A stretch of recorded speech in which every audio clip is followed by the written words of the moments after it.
Tahukah kalian bahwa orang-orang yang merasa tidak suka dengan Anda, itu suka atau tidak suka, ada kebiasaan-kebiasaan kalian yang secara tidak Anda sadari, itu membuat mereka akan menjauhi Anda. Serta nomor Anda tiba-tiba diblok, mereka keluar dari grup WA. Gara-gara apa? Gara-gara kebiasaan Anda. Apa saja kebiasaan itu?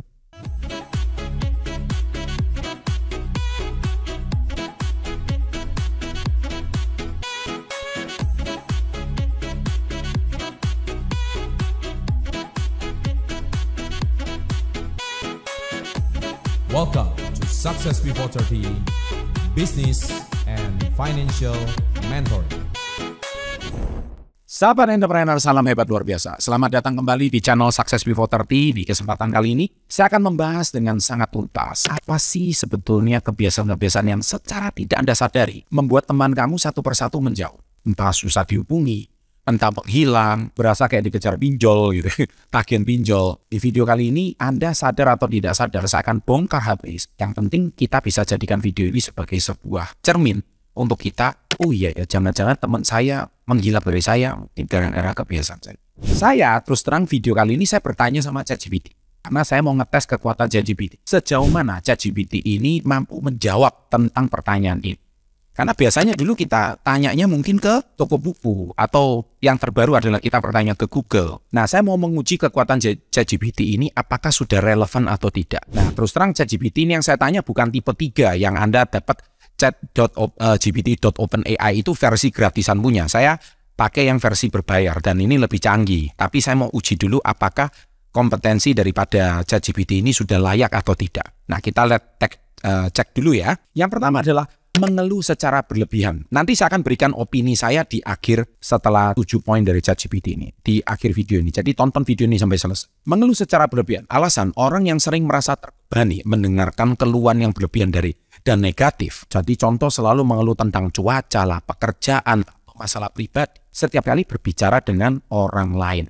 Nah, ini versi ChatGPT. Yang kedua adalah menggosip atau membicarakan orang lain. Alasan menggosip menunjukkan kurangnya rasa hormat dan kepercayaan terhadap orang lain. Selalu menggosip di belakang, nggak pernah ngomong di depan. Contohnya membahas kelemahan dan kesalahan orang lain di belakang mereka. Nggak paling gampang kalau zaman sekarang, di grup WA itu isinya ada 30. Lama-lama nanti ada bikin grup WA tandingan jadi 29 tanpa satu orang yang lagi digosipin. Kan sekarang banyak banget. Kemudian ada grup WA lagi yang nggak seneng, bikin lagi grup WA tandingan yang isinya cuma 25 orang, ada 5 orang yang lagi digosipin. Ya, kurang lebih seperti itulah. Yang ketiga adalah selalu berbicara tentang diri sendiri, kelebihan diri sendiri. Alasannya orang lain bisa merasa diabaikan dan tidak dihargai jika Anda terus-menerus berbicara tentang diri sendiri. Contoh mendominasi percakapan dengan cerita tentang pencapaian atau pengalaman pribadi tanpa memberikan kesempatan untuk orang lain berbicara. Yang keempat adalah tidak mendengarkan dengan baik. Alasan tidak mendengarkan menunjukkan ketidaksensitifan dan ketidakpedulian terhadap perasaan orang lain. Contoh sering memotong pembicaraan orang lain atau tidak memberikan respons yang relevan karena tidak benar-benar mendengarkan. Yang kelima adalah selalu bersikap kritis. Alasan sikap kritis yang berlebihan bisa membuat orang merasa tidak nyaman dan tidak dihargai dan tidak aman. Contoh memberikan kritik yang tidak diminta atau menekankan kesalahan orang lain tanpa memberikan dukungan ataupun solusi. Yang keenam adalah tidak menghargai batasan orang lain. Alasan tidak menghargai batasan orang lain menunjukkan kurangnya empati dan menghormati kebutuhan mereka. Contoh, menanyakan pertanyaan yang terlalu pribadi atau mengabaikan permintaan seseorang untuk menjaga jarak. Dan yang ketujuh adalah berperilaku arogan. Alasan, arogansi membuat orang merasa tidak nyaman dan mungkin merasa diremehkan. Contoh, menunjukkan sikap superior membandingkan diri dengan orang lain atau merendahkan orang lain. Nah, jadi sahabat SB30 ini adalah 7 jawaban dari versi ChatGPT. Saya sudah tampilkan di sini. Nah, sekarang dari sudut pandang saya di sini akan memberikan penilaian bahwa jawaban ChatGPT ini nilainya sudah cukup sempurna. 95 menurut saya. Tapi ada 5% yang kurang 5 poin yang akan saya benahi di sini. Yang akan saya tambahkan yang mana ChatGPT belum bisa menjawab. Nah, yang pertama adalah mengeluh secara berlebihan. Yes, saya sudah sering bilang bahwa mengeluh secara berlebihan, atau saya nggak bilang secara berlebihan, mengeluh itu adalah salah satu sikap toksik. Yang mana setiap orang, siapa sih yang suka dengar keluh kesah orang lain? Itulah sebab ada profesi psikolog. Itulah sebab banyak orang, kalau Anda mau berkeluh kesah sama siapa? Ada juga profesi guru agama contohnya. Kalaupun terakhir nggak punya guru agama, nggak punya psikolog, mengeluhnya curhatnya sama Tuhan. mengeluh secara pribadi. Anda suka nggak sih ada temen yang tiap hari ngomel aja, tiap hari mengeluh aja? Masuk akal kata-kata ChatGPT. Tentu kita merasa risih. Bukannya dia ini ya senyum, tiap hari itu menceritakan masa lalu dia, masalah dia dengan pacarnya, masalah dia dengan gurunya, masalah dia dengan kakaknya, masalah dia dengan, pokoknya masalah, hidupnya penuh dengan masalah. Jadi nggak ada topik lain yang dibahas selain kita akan merasa malas. Oke, saya berikan nilai untuk ChatGPT ini bagus. Yang kedua, menggosip atau membicarakan orang lain. Nah, di sini menggosip menunjukkan kurangnya rasa hormat atau kepercayaan terhadap orang lain di belakang mereka. Saya rasa ini sudah sangat umum di Indonesia, makanya channel gosip itu rame dan selalu pakai anonymous. Contohnya ya saya sebut aja, di Indonesia ada channel gosip paling besar, kan pemiliknya siapa juga nggak tahu. Nah, intinya channel gosip itu disukai.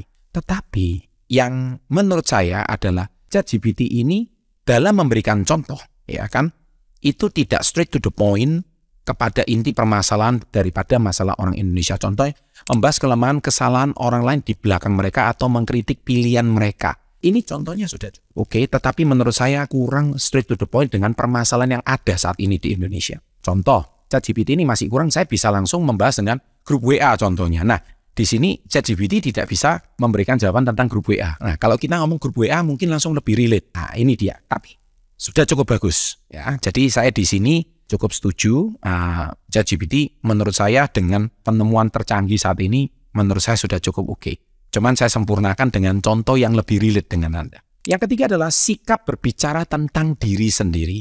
Orang lain merasa diabaikan, tidak dihargai jika terus-menerus. Contoh, mendominasi percakapan, cerita tentang pencapaian atau pengalaman pribadi tanpa memberikan kesempatan orang lain untuk berbicara. Nah, jadi Anda selalu memberikan opini untuk kelebihan diri Anda. Seolah-olah kayaknya orang lain itu nggak ada kelebihannya.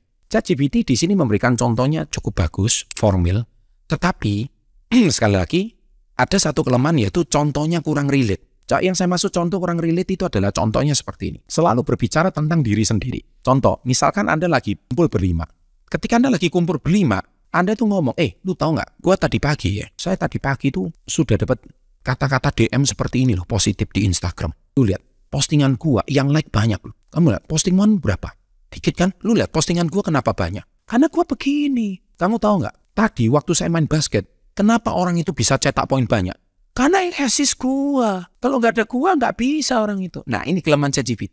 Jadi ChatGPT belum bisa memberikan sebuah contoh yang langsung straight. Dia cuma memberikan contohnya dalam bentuk contoh juga, yang mana teori juga.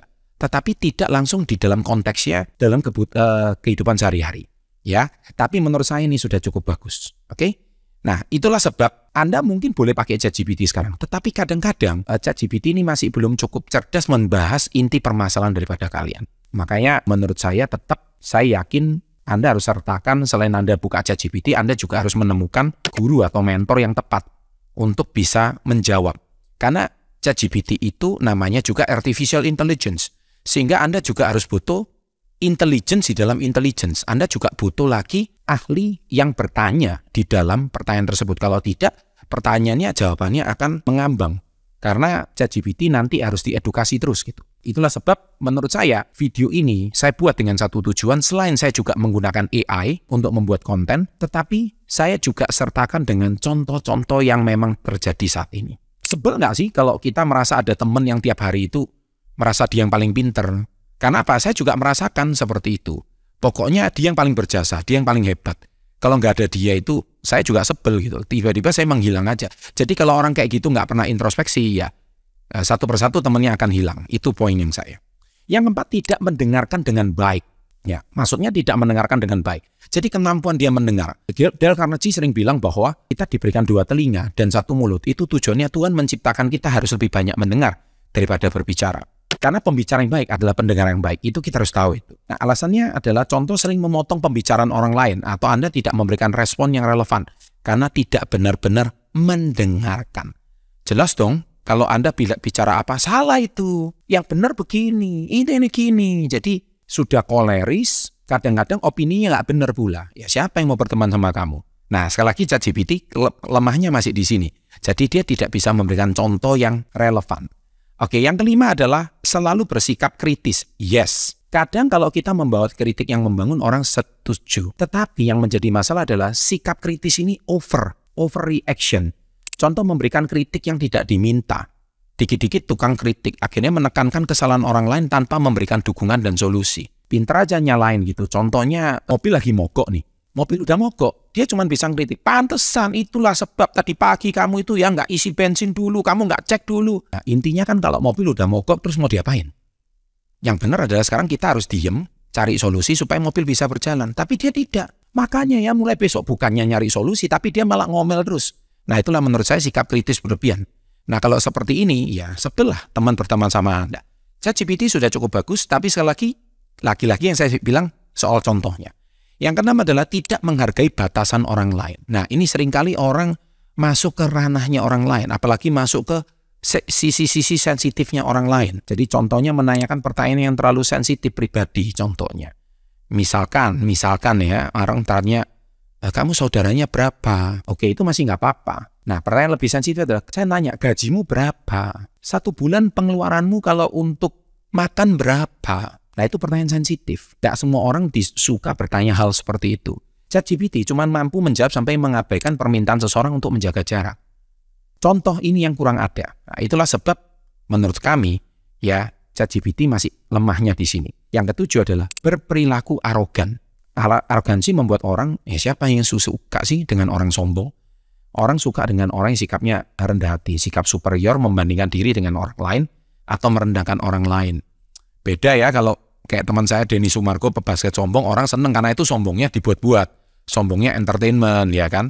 Itu kan acting gitu ya karena beliau seorang aktor. Tapi sombong itu betul-betul sombong sehari-hari, merasa diri paling jago, merasa diri paling hebat. Contoh orang sekarang lah, baru bikin konten TikTok, baru aja followernya 2000 udah sombong, di chat udah nggak balas sekarang, udah sok ngartis. Nah, itu contoh gitu.